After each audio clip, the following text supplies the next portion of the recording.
name of the Father, and of the Son, and of the Holy Ghost. Amen. O Mary, conceived without sin, pray for us who have recourse to thee. In the name of the Father, and of the Son, and of the Holy Ghost. Amen. Thank you. I'd just like to give a very brief introduction to Robert's next talk, because in the past year or year and a half, I've gotten quite a few emails from COVID members all over the world who are convinced that the earth is flat and who are extremely dedicated to convincing others that this is true. And I had a very simple reason why, from the beginning, although I tried to have an open mind, at least to listen to these people and understand the reasons that had led them to this conclusion, because I have to tell you, some of these people are not only extremely intelligent, they also have advanced knowledge in mathematics and in different areas of natural science, and they're very devout Catholics to boot. And I don't want to do to other people what is so often done to us, just dismiss a person out of hand because he holds an unorthodox view. But I pretty much from the beginning had a solid conviction that they were being deceived, and it had to do with iconography, because for hundreds and hundreds of years, Holy Mother Church has approved of iconography showing our Lord and the Blessed Virgin Mary with the earth as a globe. And one of the things that is at the heart of every error that comes against the true doctrine of creation is that it always impugns the character of God in some way. And it would definitely impugn the character of God if Holy Mother Church had been allowed to give the faithful all over the world the idea that the earth is a globe, and then all of a sudden allow us to be enlightened and find out that it's actually a flat earth. It's impossible. The character of God would not permit it. But that doesn't change the fact that there are literally millions of people all over the world, including many, many devout Christians and quite a few devout Catholics, who have been deceived and who are devoting a lot of time, energy, money, and other resources to propagating this flat earth hypothesis. So the Kobe Center has recognized that Robert Sungenis is probably the best person in the whole world to be able to thoroughly research this flat earth hypothesis and refute it, and that's exactly what he has done, and that's what he's going to be talking to you about. But I just wanted to give you this introduction so that you could know that from our perspective, this is a very serious problem, and it shows how careful we have to be, because the devil is so clever, and he's able to deceive even very zealous, very devout Catholics and get them completely sidetracked from the real work of evangelization and sanctification, which is what we should be focusing on. So with that introduction, Robert will give you a thorough briefing. Thank you, Hugh. And let me just add a little detail to what he said. This Friday, I won't be here. I'm leaving because I have to go to Atchison, Kansas, and talk to 4 gentlemen, 4 adults, 4 devout Catholics who believe that the earth is flat. And I have to try to get them out of it. And very good guys, very sincere. But the arguments that have been presented to them seem unanswerable, and boy, there are a lot of them. Let me tell you how many there are.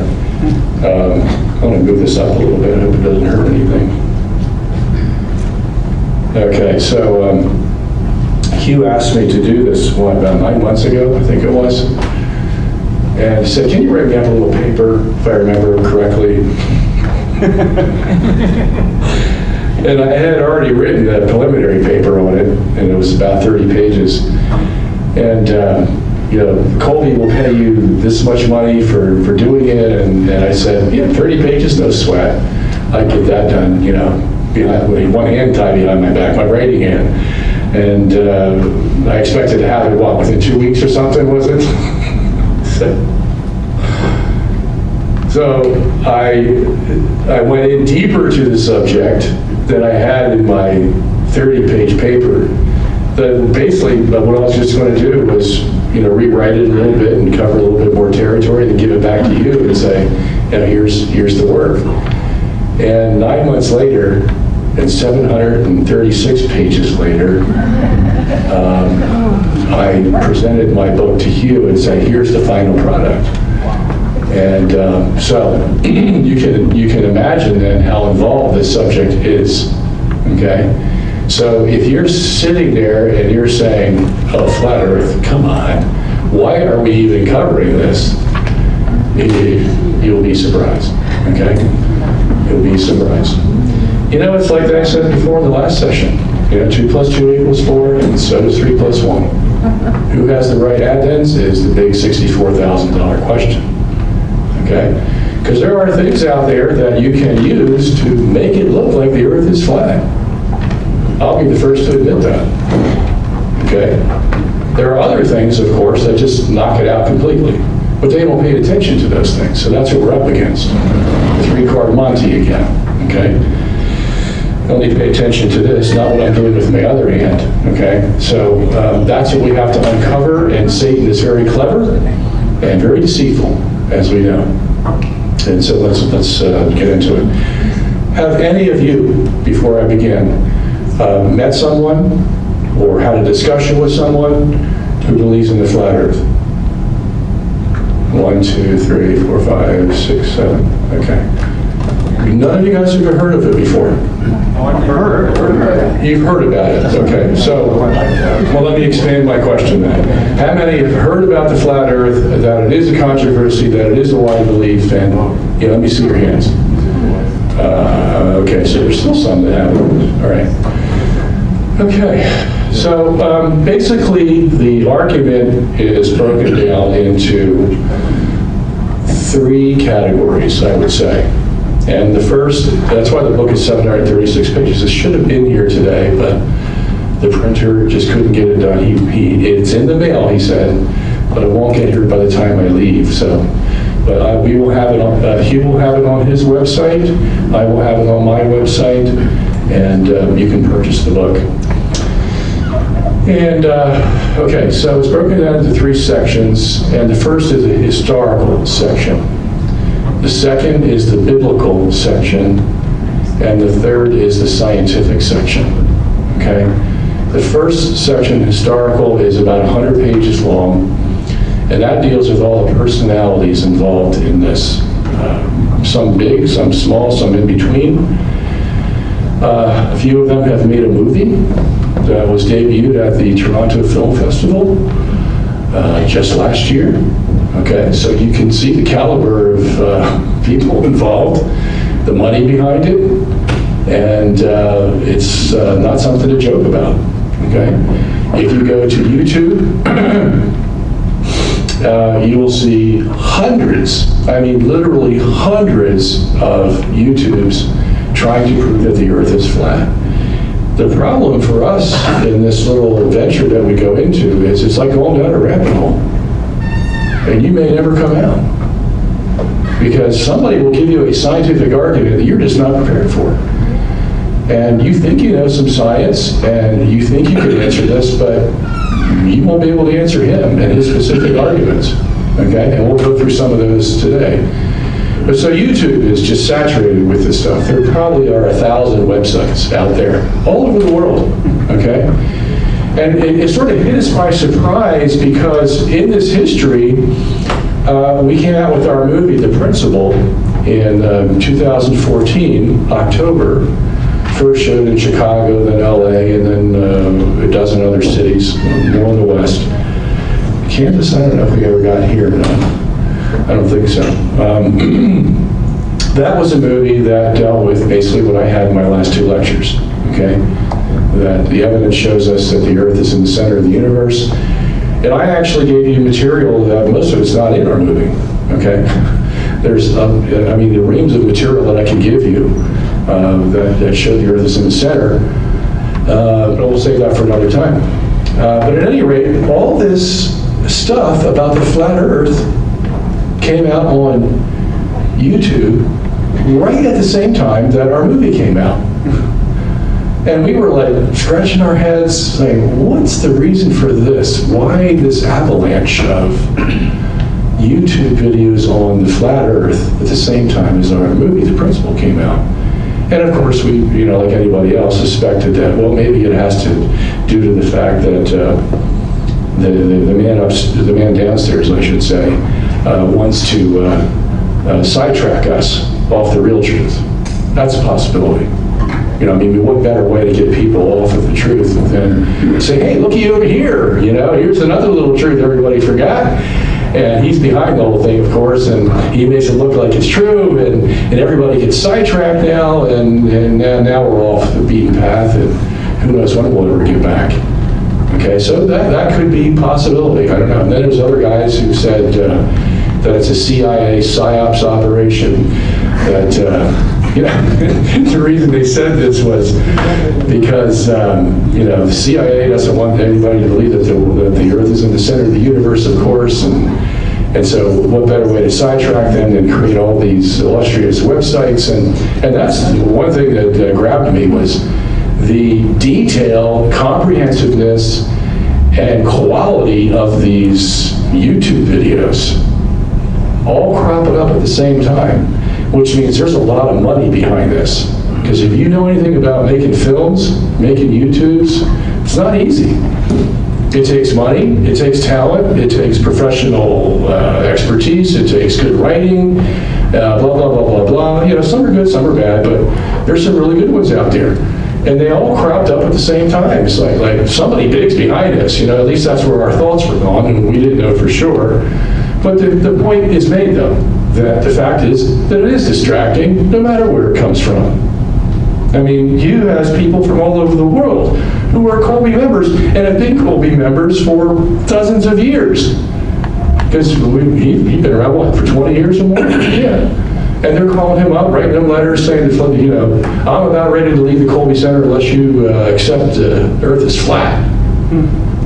Really? And there go the donations too, and they're going to teach their kids the same thing, and then the thing spreads like wildfire, okay? So, I thought it was a worthy project to put my time and energy into this, and you compensated it for me, and I tried to cover every wrinkle of it that I possibly could. And I can tell you where their mistakes are, okay? So let me go through that a little bit with you right now. So the second issue is the historical. Now, what am I supposed to be on, 4 o'clock? 3:50. 3. Okay. Yeah, I want to save a little time for questions too at the end. All right, so I've got 10 minutes for each then, basically. And then we'll maybe have some questions. All right, so the biblical. Let's deal with the biblical. Here's the problem. You have this thing called the firmament in Genesis chapter 1, okay? The firmament. It takes up the whole day of Genesis chapter 1, second day. So God creates the heaven and earth, then he creates the firmament on the second day, then he creates the plants on the third day, he creates the sun, moon, and stars on the fourth day, birds and the fish on the fifth day, and man and animals on the sixth day, okay? So this firmament must be pretty important, because the whole second day is dedicated to it. It has a big job. Now, it just so happens in the Hebrew language, the word for firmament is rakia. Rakia, okay? And perhaps the English translation firmament was chosen because one of the main meanings of the Hebrew word rakia is firm. So you may get firmament from that, okay? Something hard. Something hard, like gold is hard or diamonds are hard, okay? So this is a problem. How do you faithfully represent the meaning of that Hebrew word in its hardness? Now, that's not the only thing it means, though. I'm just giving you the one that's most salient. Hardness. And put it into a cohesive and coherent interpretation of Genesis chapter 1, if you are dedicated to a face value reading, a literal reading of the Bible. And that's, of course, why we're all here, isn't it? Because we believe in a literal interpretation of Scripture, as the church has always taught us. And we only deviate from that if it's impossible to interpret it literally. Okay? Now, there are Catholics and Protestants out there who feel the same way, that they should interpret the Scripture literally, and only deviate from that if it's impossible to do. So, what do you think they've done with the firmament? Well, what they've done is they say this is a dome. And a dome is firm, or it is firm, and that encases the whole earth. But if you say that there's a dome, a hard dome, above the earth, what does that mean for the earth? It's flat, okay? Because it's like a cake bowl, okay? You mix mixtures in a cake bowl, you turn it upside down, you got a dome, and what's underneath is flat, okay? And not only that, but we have scholars, liberal scholars today, they're all over the place, okay? And those liberal scholars say that they went back into the cultures of Mesopotamia that they believe is the cradle of civilization, where the first musings about the earth were made, and these musings of the Mesopotamians were gathered by the ancient Hebrews, and who put their own little slight twist on it and wrote it in the Bible, called Genesis chapter 1. Okay? So that's been the going motif that we've had in liberal scholarship for quite a few years. And it's done so much damage to the Bible, to the church, to students everywhere. And that's another thing we're here to stop. And that is this highfalutin, scholastic idea that everything in the Bible is basically remnants of previous cultures that were primitive, and so the Bible's going to end up primitive as well. Okay? That's what we're fighting against. And I can tell you that's simply untrue. Okay? And my book goes through all of that for you. It lays out the reason why that's not true. As a matter of fact, I had a manuscript of a dissertation this guy wrote not a few years ago. His name is Horowitz. You'll see him in the book if you get the book. And he goes back to the Mesopotamian cultures, and he shows that they believed in a spherical earth. Okay? So if that's the case, where did this dome idea come from? Well, it came from deceptive scholars who think they saw a dome in Mesopotamian writings, but didn't, but speculated that, yeah, well, maybe it is true. And this is where the Hebrews got their idea of the firmament as a dome. Okay? And I saw those passages that they look at. I didn't see the dome in here. Okay? And neither did Horowitz. And Horowitz is quoted verbatim in my book, so you can see him. So this whole idea that the Genesis writings from Genesis 1, 2, 3, 4, so on, Genesis 10 and 11, all the way up to there, were a product of primitive Mesopotamian cultures is false. Okay? I'll tell you that right now. That's false. So we don't get the dome idea from ancient cultures, which means that we are not We are not straddled in our interpretation of Genesis 1's firmament by interpreting it as a hard dome. Okay? Number one. Number two, if you look at the chapter of Genesis chapter 1, the firmament is made, and it says the birds fly in it. Well, can someone tell me how birds fly in something that's hard, like a diamond or gold? Well, I don't think you can. It also says that the planets and the sun and the stars move in the firmament. Well, how could they if it was something hard? All right, so here's two basic questions that challenge this idea of the dome. And so what these flat earthers will do, and they think they're being faithful to the Bible now, mind you, okay? And I very rarely actually meet someone who interprets the Bible wrongly who doesn't think that they're being faithful to the Bible, okay? That's just a given. The question is, who's right? Most of them are wrong, and there's only few who are right. And that's just the nature of the Bible. And the Bible, I'll admit, it's not an easy book to read. It's not an easy book to interpret. It takes work. It takes education. It takes dedication. And you have to know who your authority is in the end. Okay? Nevertheless, they think they're being faithful, and they say, well, that means that the stars and the birds fly under this dome. Okay? Under the dome. So the dome is firm here on the rim, is their interpretation. And inside is where the air is. That's where the birds fly, and the sun, and moon, and stars move. Okay?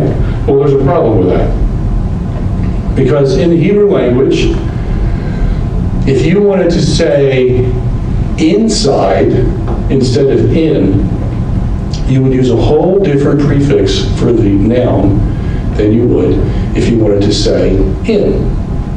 So any word that means in, that is, I go into this computer, I go into it, and that is I get in the meticulous little wires and circuits and all that stuff. I'm in it. Okay? Now there are occasions where in and inside can be interchangeable, but there are occasions where they're not interchangeable. And this is one instance like that. Okay? So the question would be to these flat earthers, well, how can a bird fly in a hard firmament?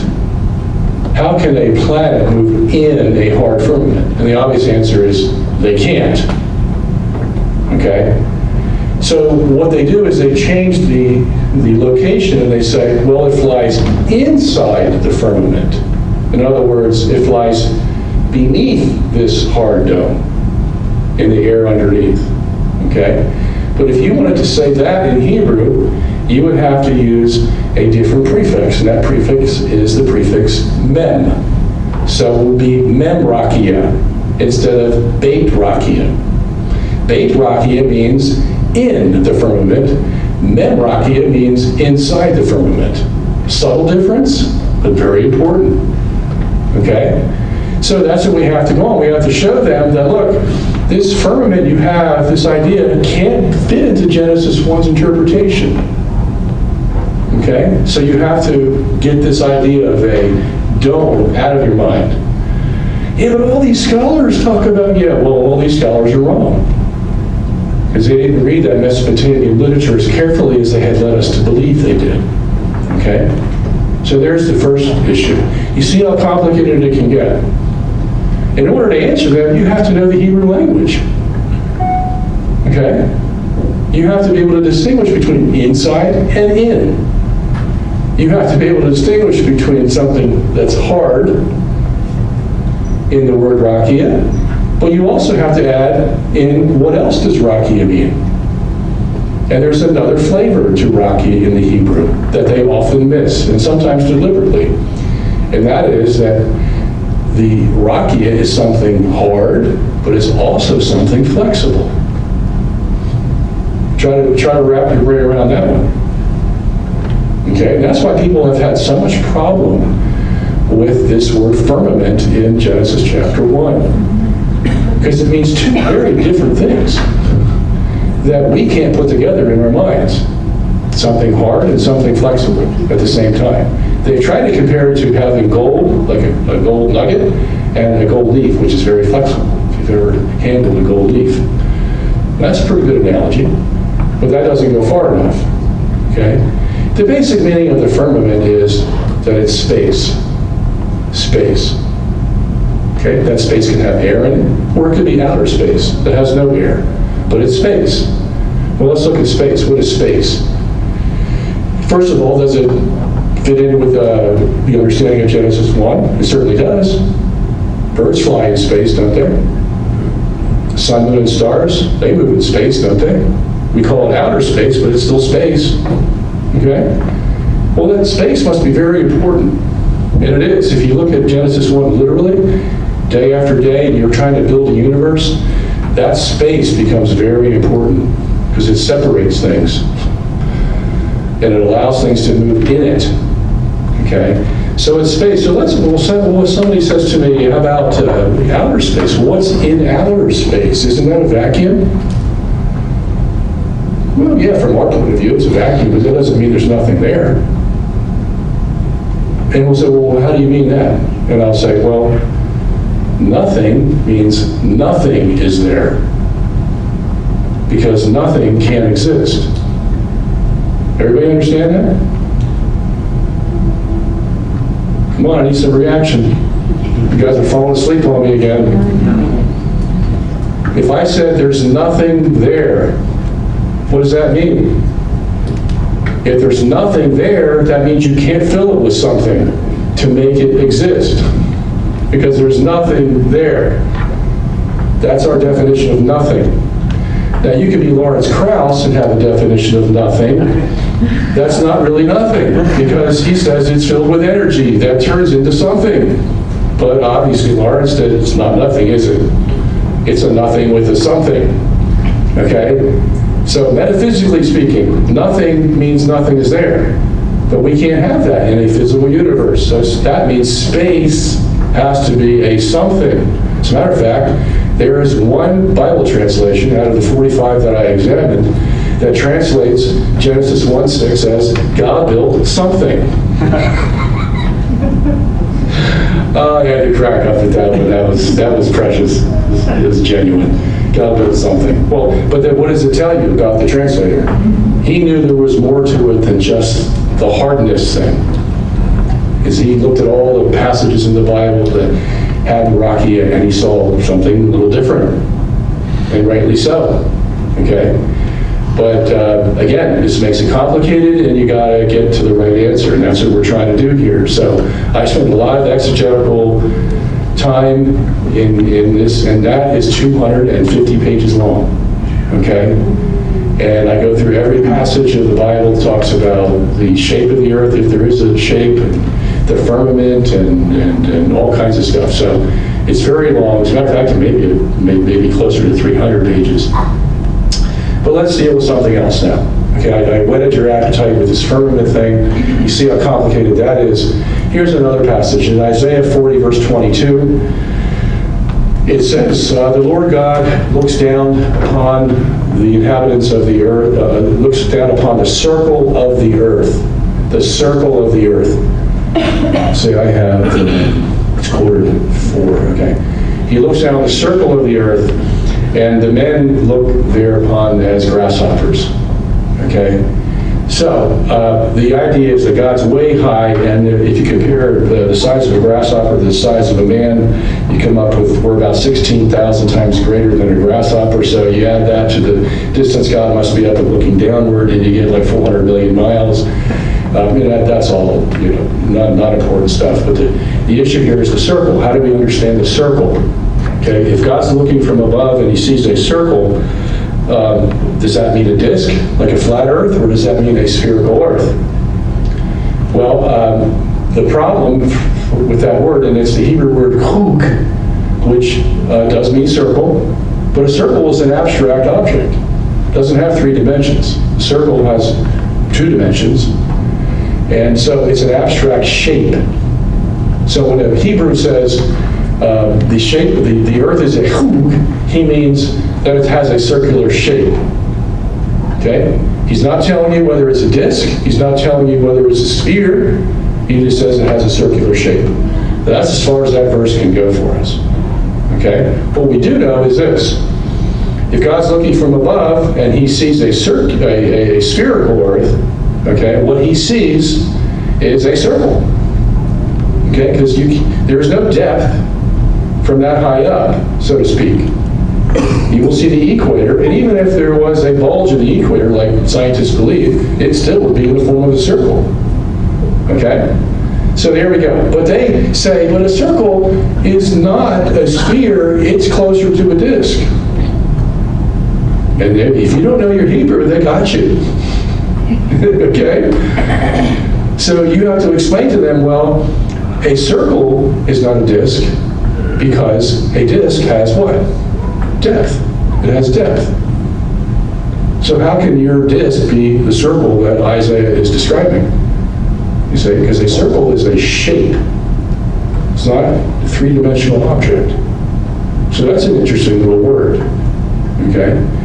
And then you get they will take you to another passage in Isaiah. I forget, what is it? Isaiah 45? I'm not sure. I forget. But it says, the passage is talking about God dealing with Israel. And he says to Israel, I will throw you like a ball into another country. Okay? Now here's a word in Hebrew that is translated as ball in most of your translations.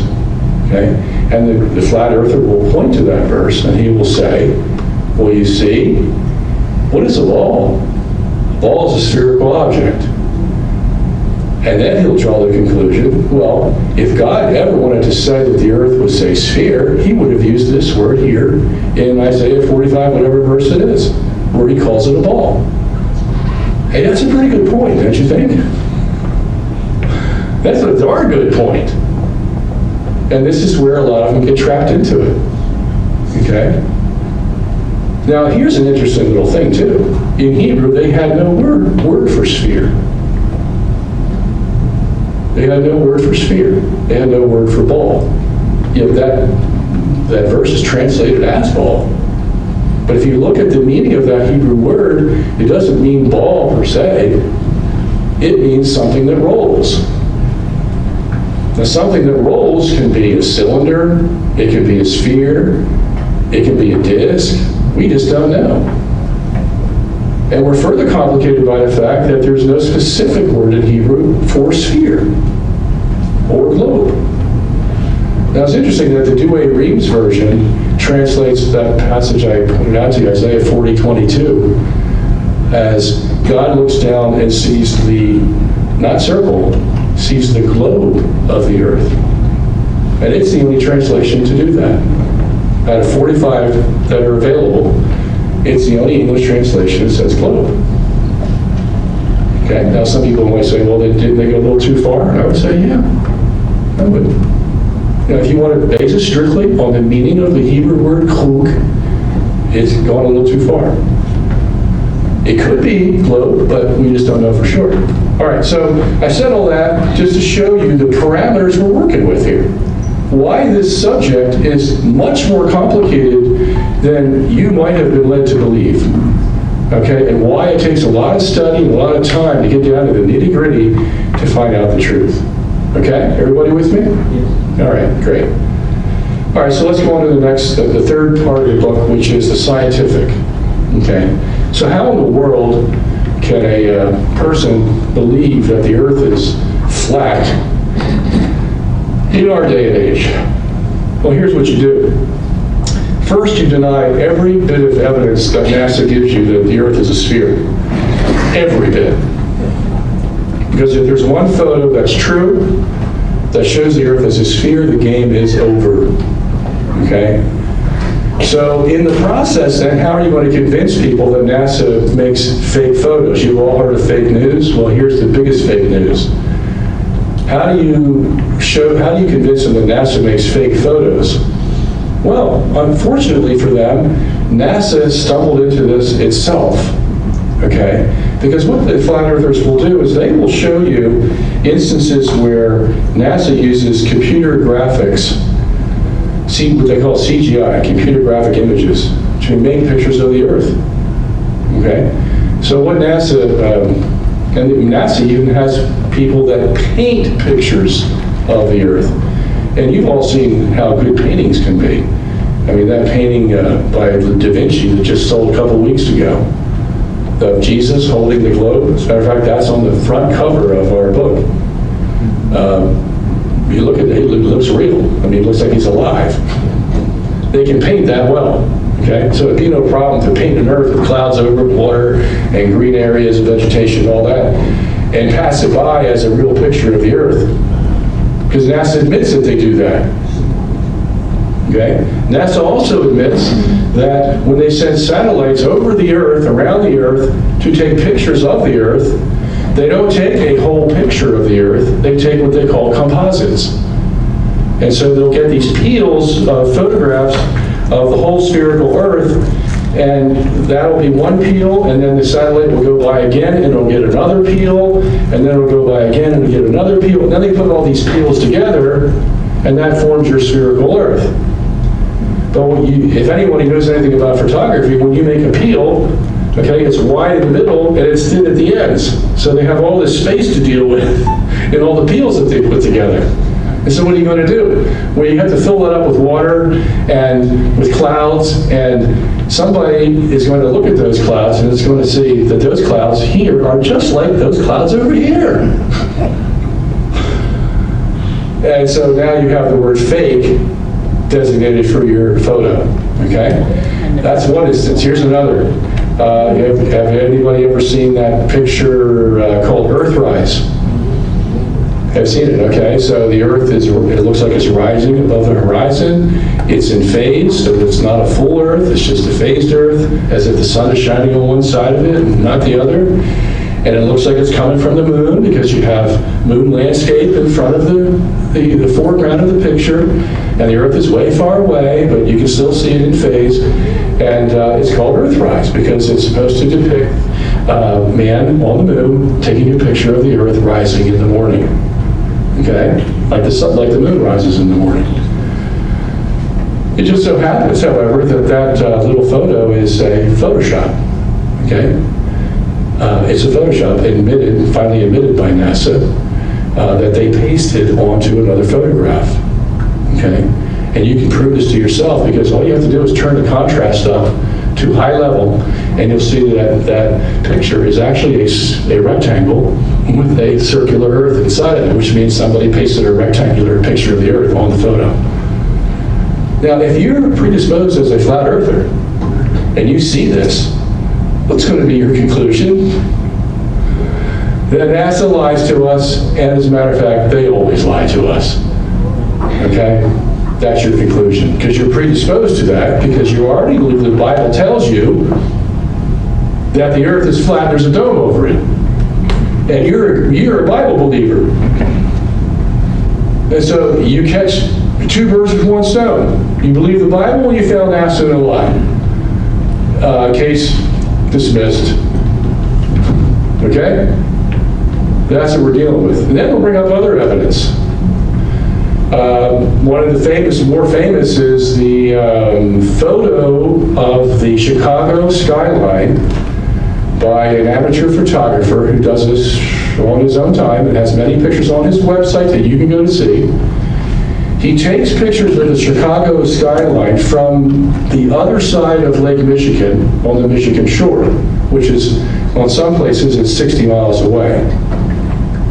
Now, if you take a picture of the Chicago skyline from 60 miles away, that shouldn't be.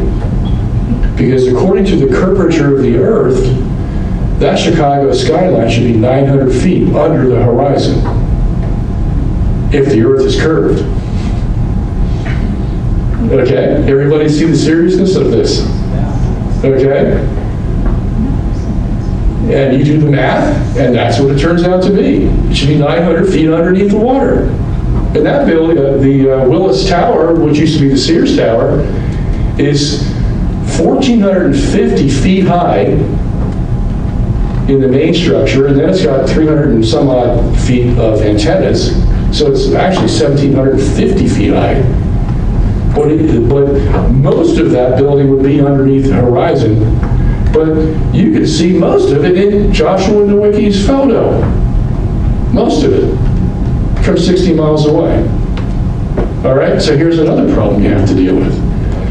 Now, what are you going to do as a layman? Yeah, I got a camera, man, I know how cameras work. No, you really don't, okay? I didn't know how cameras worked until I went and studied it. And then not only the cameras, but then you have to get into, well, what could possibly make those buildings rise above the horizon when they should be below the horizon if the Earth is curved? And there are answers to that. And one of the main ones is light refraction. Light refraction, okay? And that is the phenomenon wherein light does not travel in straight lines. It travels in curved lines. And that's because of the air it has to travel through. As a matter of fact, when this issue came up, Joshua Nowicki's photo was in April and May, when the temperature on Lake Michigan is around 35 degrees, but the temperature can fluctuate between 35 to 55 degrees. And if you have a situation like that where the air above the water is 10 or 20 degrees higher than the water itself, then you will have refraction taking place. And refraction comes in 4 levels. Modest, severe, more severe, and severe, okay, or severest, okay? So you have 4 levels that each are going to bend the light even more than the previous one, okay? When you add in that factor, you come up to a reasonable explanation of what's going on. But you have to know this stuff. And you can't know it unless you go research it. And if you're not going to research it because you're prejudiced to begin with, because you believe the Bible told you that the earth is flat with a dome, and NASA lied to you, man, what the heck? I believe. And I can have my 15 minutes of fame on the YouTube, and make my own YouTube, and you know, hey, the temptations are great, aren't they? To side with the flat earthers, okay? Now, I've just given you 1 or 2 of the examples you have to deal with. There's all kinds of things that they bring up. How we look at the sun, the clouds, the moon, the stars, ships on the horizon, and I mean, dozens of things. And that's why I said it took 736 pages to cover all of them. And I don't even know if I have all of them. And as a matter of fact, I wrote in the book, if I haven't covered one that you think is an objection that hasn't been answered, write to me and I'll answer you. You know, Lord help me that I get the right answer. But that's how big this subject is, okay? And so that covers, that's what the book's all about, basically, is there. So we got like 1 or 2 minutes here for questions in case anybody has any. Anybody? Yes, sir. Father. Is it Athenagoras in Greece that calculates the size of the Earth around 250 BC, and he's within modern science, within what, 1 or 2%? Yeah, no, you're going to be surprised at this. They deal with that issue. And the guy's name is Eratosthenes, a Greek. And what he did was he put 2 sticks separated by a few miles on the surface of the earth, and he watched the sunlight cast shadows by those sticks. And he could determine by the Pythagorean theorem, no less, what the sphere of the earth, what the radii of the earth would have to be in order to have these particular shadows. Now, modern science itself has gone by Eratosthenes' theory, and Carl Sagan used to put it on his shows. And I cover that in the book as well, okay? But believe it or not, there's been some flat earthers who are smart enough to figure out that that didn't prove that the earth was a sphere. And you know how they did it? He said, look, all you got to do is move the light source from here to here, and that's what they believe in their model, that the sun revolves around the stationary earth. As a matter of fact, that's why they tried to hook up with me, because they knew that I believed in the fixed earth, and that our movement was about that. So I've gotten invitations from these people, you know, can you join us? Can you join us? You know, no. You because you deny that satellites are real. I use satellites to show that the Earth is in the center of the universe. So why would I want to join up with you? Okay? But this same guy who asked me that question pointed out that Eratosthenes did not prove that the Earth was a sphere by the fact that you can move the sun and get the same kind of shadows from these sticks. You see? So again, and I admit this in my book. Okay, yeah, you did prove that. You did prove that Eratosthenes didn't prove the Earth was a sphere. And all this while, we thought that he did. So you're dealing with some smart guys here.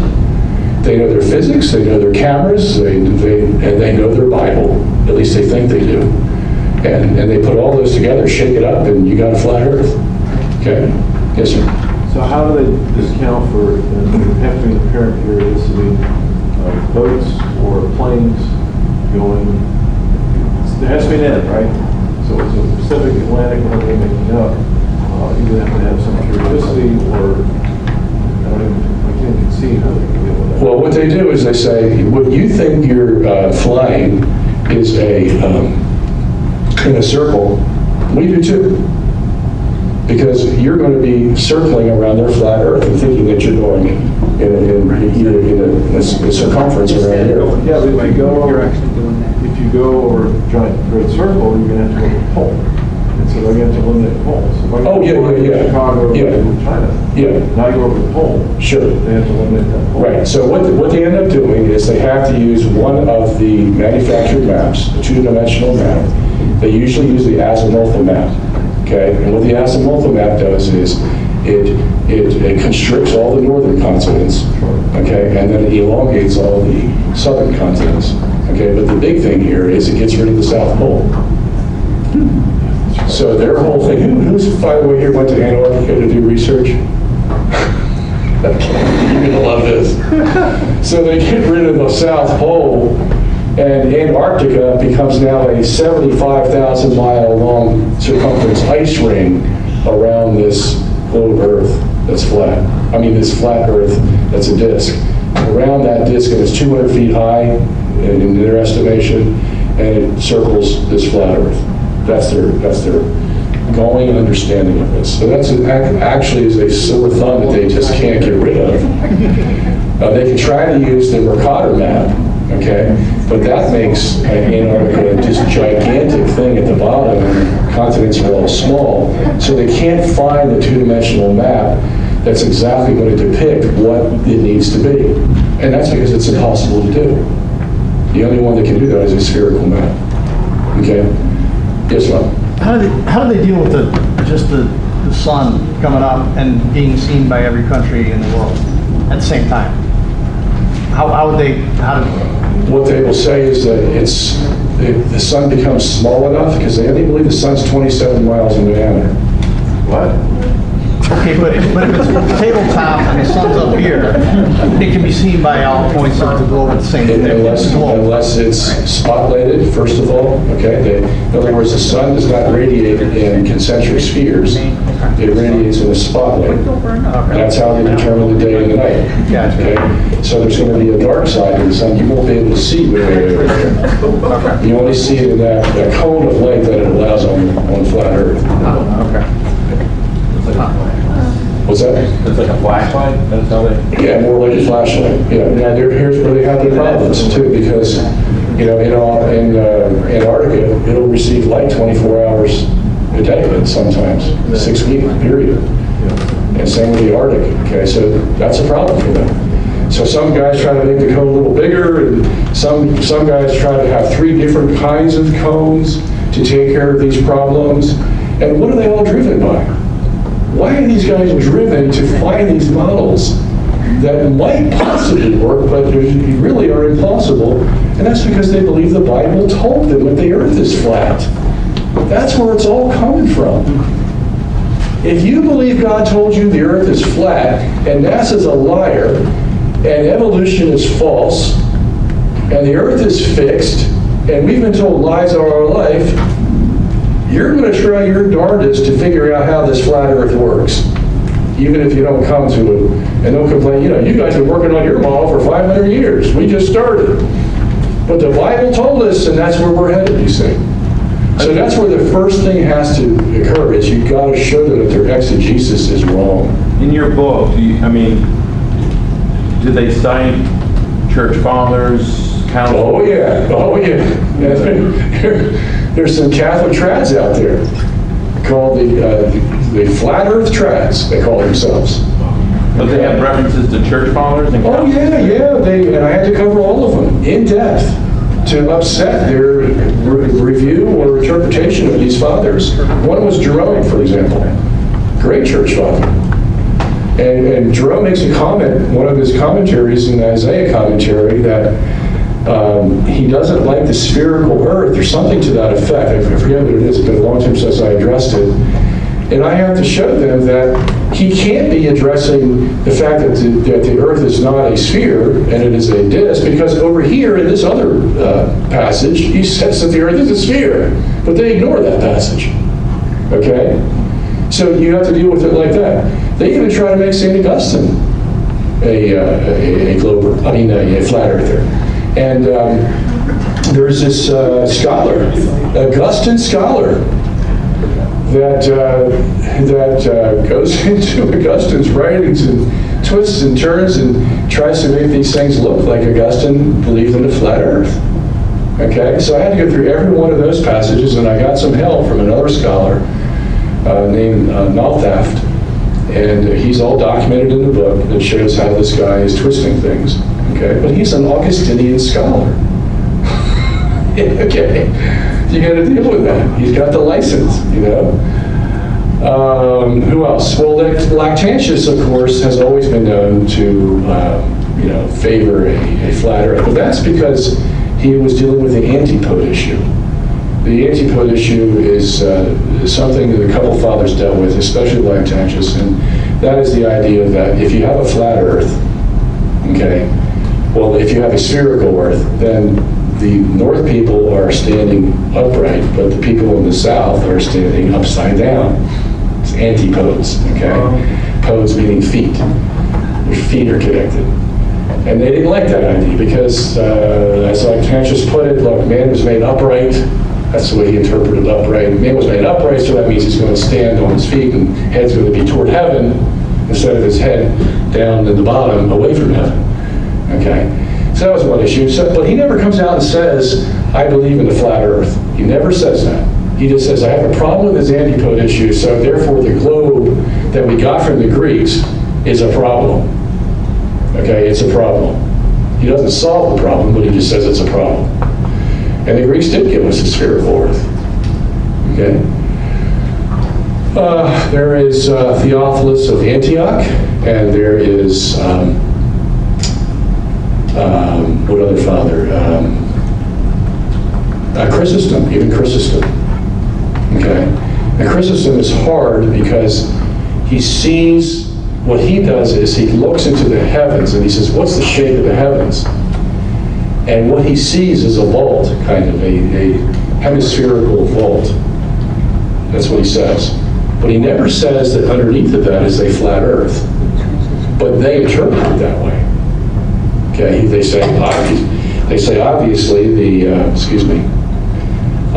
the correct interpretation of Chrysostom is that he believed in a flat earth.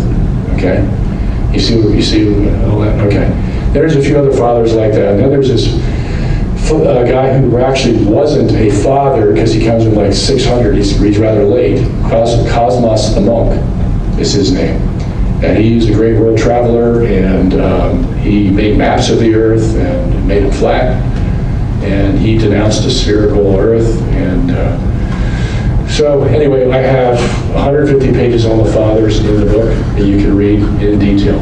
I go into their Latin, their Greek, their whatever language they use, and show you that the consensus of the fathers was that the earth was a sphere. There's about a dozen fathers out of the, let's say, 17 or so that talk about this issue. And so that's a consensus. 12 out of 17, that's a consensus. And even the 5 that are left over, like Chrysostom I just talked about, or Jerome, there's a way to deal with that. And you can put them on the globe earth side. Okay? Yes, Father? Not a question, I just want to make one comment. being from the Eastern Church, that icons are part of our life. Because you're talking about Christ holding the earth, there are icons. I'm not familiar with Christ holding a globe. I am familiar with icons of Christ holding a sphere. And the point is, when you look also at Christ, you'll see that he has two cloaks on. And the shoulder of one reveals the inner cloak of the other. And it's in the Hellenistic style because there's an icon is story and image. Those icons aren't telling you Christ is holding the earth. That's creation. Coming from the ancient Greek mind of a sphere is the ideal shape. That the eternal creator, Christ, is that creator. The idea of the bare shoulder is that's how philosophers were portrayed in Hellenistic paintings. But in the church, they're telling you, the color tells you something about him. His inner cloak is red because he is eternal, he is God. The outer cloak is blue because he took on humanity, he became man. Yeah, okay, so I have a question for you, which is, what's the difference between a sphere and a globe? Well, the point is, I'm asking you, have you seen an icon where he's not holding a globe of the earth would have the continents painted on it, rather than a sphere that you can see through? It's in the icon, it's translucent. You still see him through it. I'd have to have the icon in front of you to show you. Well, because, for example, my one parish has that on the right side of the icon. You can make an argument like that if you want. And the people didn't understand what that was. And I said, that's Christ as creator of the universe. He's holding, because the whole concept is when God stops holding us in creation, we cease to exist. Yeah, I understand that. But what I would say is that you never see Christ holding a flat disc. Correct. Okay. So no matter what the see-through dimension of that globe is, the fact is, it's a spherical. Yeah, I mean, I agree with you that that's the perfect shape and all that, but to exclude the fact that Christ is holding a representation of a spherical earth, I would say that may be going a little too far. Okay? Yes, Hugh. Just wanted to clarify that when I spoke of iconography, I was using it in a loose sense. I wasn't speaking specifically within the iconographic tradition of the Byzantine church. That's one Byzantine tradition. So it's interesting that if you speak of it in a broader sense, right when these modernist scholars were really promoting the idea of the dome at the beginning of the 19th century, our Blessed Mother revealed the miraculous medal. There were two versions, and one of the first version she showed St. Catherine Lateran was the version of the globe, and she gives the specific meaning of the vision. She says the globe represents le monde, which means the earth. And you could say it means the universe, but that's not the global sense, because she says France in particular. So she's saying the globe is the earth, but France is part of the earth, and that in particular, and each individual soul. So there is a kind of icon, not in the sense that I was speaking about this morning, which is going all over the world, and which is communicating to the faithful that the earth is a globe. And it's being given at the precise time when the modernist scholars are pushing this idea that rock healing is a dome. Good. You got all that, Father? Good. Anybody else? Yes, sir. Just real simple, in 2018, did they unanimously deny any space photos whatsoever? Yes. They can't have one that's real, because if it shows a sphere, the game's over. The game's over. So you have to make NASA look as bad as possible. And alongside of this, what do you think is real good for them to use? That we didn't go to the moon. Okay, now that's a big subject. Okay, that's a big subject. So if you could show that NASA lied about the photos, well, obviously NASA lied about the moon landing, and we all know that, don't we? Okay. So you just make this bad wolf out of the NASA, anything they do, you just don't believe them. And NASA, what did NASA, hey, we're here about creationism. What does NASA teach? They teach evolution, that we came from monkeys. What does the Bible teach? That God created man in his own image and likeness. Okay? So, I mean, they add it all up, and they get to this point that the earth is flat. All right, I can see where they're going with it. I understand where they're going with it, but that's the way the devil deals with us. He takes what we know, what we think we know, and he just twists it around a little bit and gets us off on the beaten path. It's different. You see? Anybody else? Yes, sir. When you asked them to produce a photo of the edge of the Earth on the other side of Antarctica, did they have a response for that? No, they don't have a response for that. See, what they'll tell you is that the governments who signed this nationwide pact in 1963, and they did sign a pact in 1963, there's like 15 nations involved, and so they go in and they interpret that as these nations in consortium denying that anybody can go to Antarctica to find out that the Earth is it's not a sphere. They keep everybody out of Antarctica. Okay? They can't explain how to use there. Well, exactly, and I cover all those issues in my book. I mean, you can go to the internet today and get a chartered flight to the South Pole if you want.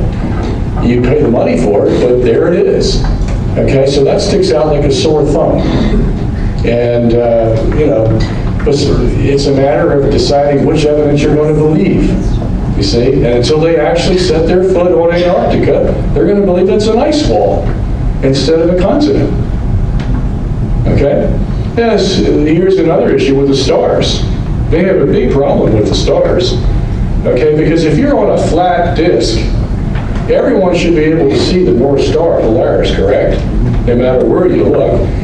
So let's say their disk is 12,000 miles in diameter. And that would have to be the case if you had a 75,000 mile circumference because it's just 2 pi r, okay? So you got 12,000 miles of diameter. Polaris is 3,000 miles above the flat disk because there's no star higher than that because the dome is 3,000 miles high at the peak, okay? So if you're using the Pythagorean theorem, I can't be any more than 5,000 miles from Polaris to look at it from any position on that flat Earth. But you can call someone up who lives in, Sydney, Australia, or Buenos Aires, or anywhere down south, and say, can you see Polaris from where you are? And they will tell you no.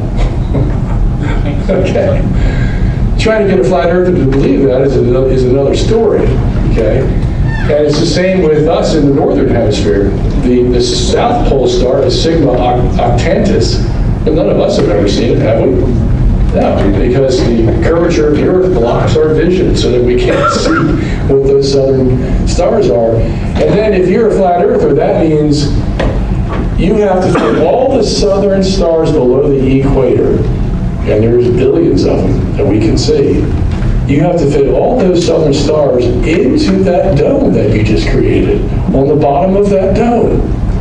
And if you start filling in the southern constellation stars in the bottom of that dome, you're going to squeeze all the northern constellations. And so you're going to have a jumbled mess, and you won't be able to even tell their constellations. So I cover that issue in the book. Okay, so there's easy ways to beat these people, okay, if you can sit down and talk to them. But then we'll bring up something else that you haven't considered. And you'll be, like, well, I didn't consider that. Well, come back and talk to me. And then conversation goes on, and it goes on, and it's been going on now for how many years? They all get a certain amount of satisfaction from this. They just love to talk about this stuff because, we live in a world of lies, as they say. And here's just one more of those. And you all experience those lies. And so there you go. That's the mentality. Okay? Anybody else? Good, thank you so much. Appreciate your time.